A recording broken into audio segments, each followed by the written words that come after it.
চলো আজ আমি বাড়িতে কীভাবে ফিতে মাছ রান্না করব সেটাই তোমাদের সঙ্গে আজ শেয়ার করব।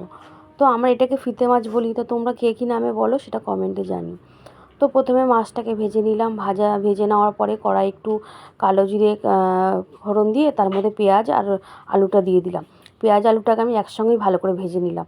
তো একটু লাল লাল হয়ে ভাজা হয়ে গেলে ওর মধ্যে আমি কাঁচা লঙ্কা দিয়ে দিলাম। তারপরে নুন দিয়েছি, তার কাঁচা লঙ্কা দেওয়ার আগে নুন দিয়েছি। তো নুন দেওয়া, তারপরে কাঁচা লঙ্কা দিয়ে সেটাও নাড়িচড়ে নিয়ে একটু টমেটো দিয়ে দিলাম, সেটাও নাড়াচাড়া করে নিলাম। তারপর ওর মধ্যে একটু জিরের গুঁড়ো, হলুদ, তারপরে হচ্ছে ধনের গুঁড়ো সবই দিয়ে দিলাম। দেখো আমরা সবই তরকারিতে প্রায় জিরের গুঁড়ো, হলুদ, ধনের গুঁড়োটা খাই, এবার সবাই নাও খেতে পারে, আমরা খাই। তো যাই হোক, সেটা নাড়াচাড়া করা হয়ে গেলে ভালো করে মশলাটা একটু কষা কষা হওয়ার জন্য অল্প একটু জলও দিয়েছি। তো জলটা দিয়ে ভালো করে তরকারিটা কষা কষা হয়ে যেতে তেলও ছেড়ে দিয়েছে। তারপর আমি একটু চিনিও দিয়ে দিয়েছি, দিয়ে তারপরে একটু বেশি জল দিলাম। জল দিয়ে আলু আর টমেটোটাকে ভালো করে সেদ্ধ করে নিলাম। তো তারপর ঢাকাটা খুলে দেখলাম আলু টমেটোটা ভালো করে সেদ্ধও হয়ে গেছে। তো তারপর ওর মধ্যে ঝোলের মধ্যে মাছটা দিয়ে দিলাম, সেটা দিয়েও একটু ঢাকা দিয়ে রাখবো। তো তারপরে ঢাকাটা খুলে দেখলাম মাছ, আলু, টমেটো সবই প্রায় হয়ে গেছে, মানে তরকারিটা আমাদের প্রায় হয়ে এসছে।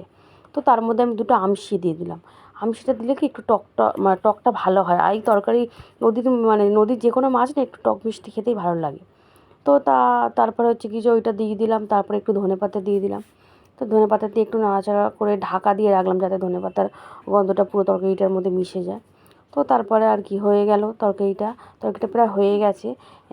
এবার ঝোলটা খুব একটা বেশি মাখা মাখা একটু হয়েছে। তো আমরা এবার পুরো তরকারিটাকে নামিয়ে নেবো। তো নামানোর সময় দেখছি এই বাটিতে তরকারিটা হচ্ছে না, কম হয়ে গেছে। তো বাটিটা চেঞ্জ করে আর একটা অন্য বাটির মধ্যে তরকারিটা ঢেলে নিলাম।